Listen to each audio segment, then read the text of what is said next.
it's been really interesting working with this painting challenge to myself. Having to commit to something and really see it through brings up a lot of stuff, you know? I feel like I have a lot of stories of perfectionism, and I feel like this Piggy was helping me work through it. As I was working on the pig, you know, I've got this new kind of level of confidence with my painting where it's doing a lot of what I want it to do, and I'm starting to understand the medium a little bit more. Starting to identify with the artist. And then I started working on this little piggy, and then I was like, wow, this little piggy, even though it's like this cute, unassuming animal, man, it's kicking my butt. It's kicking my butt. I thought it would be simple. And I'm like, whoa, this little piggy is wild. This little piggy went to market. This little piggy went all the way home. And so I was really having a hard time with this little piggy. And he just taught me a lot about loving myself through it, you know? I was sometimes getting hard on myself, and I was like, you're just doing this for fun. You know, let the piggy be fun. And it took me forever. I could not get his eyes straight for the life of me. I could not get them straight for the life of me, and the eyelids, one is higher than the other. And I was like, man, no matter how much I tried to balance it out, it's how it wanted to look. And he's got a little crooked smile, and his toes are a little crooked, and his little white wispy hairs are they're just so wispy, you know? They're like a stray eyebrow, you know? This little piggy feels like eyebrows, and then like there's this one eyebrow that just goes in another direction, you know? This little piggy is like a little tuft of hair that's defiant. Beautiful little piggy. I'm not sure what I'm going to call him, but he's a lovely little guy. Growing up, I used to go to this Chinese restaurant in our hometown, and they had the Chinese birth calendar, and so I would always look it up, and I was a pig.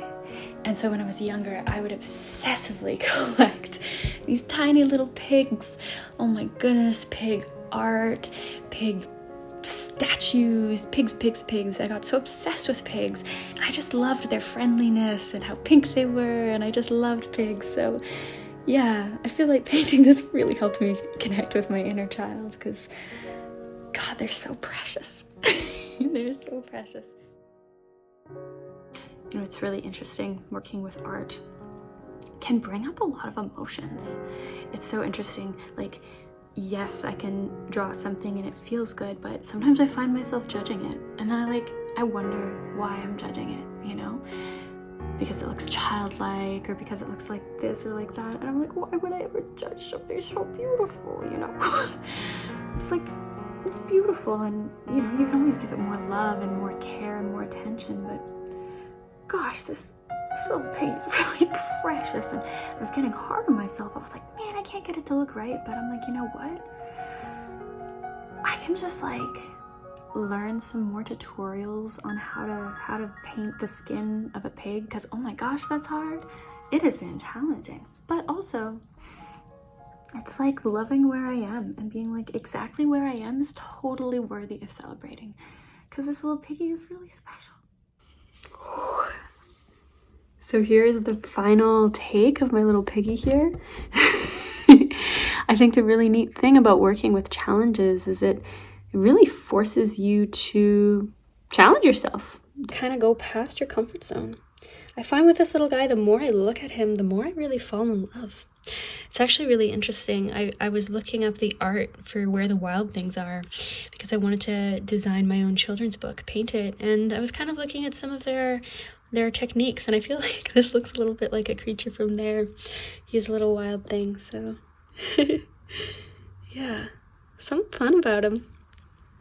Let me know what you think. And also, if you know any good tips or tricks on how to get the texture, how to get pig texture, because it is challenging. I found some of the most challenging things was the shading. So shading pink, when you mix pink and black, it makes purple. So I found getting a darker pink was really challenging. And also the hairs, tiny hairs. Found those quite tough. But I love doing the landscape. It was very Bob Ross.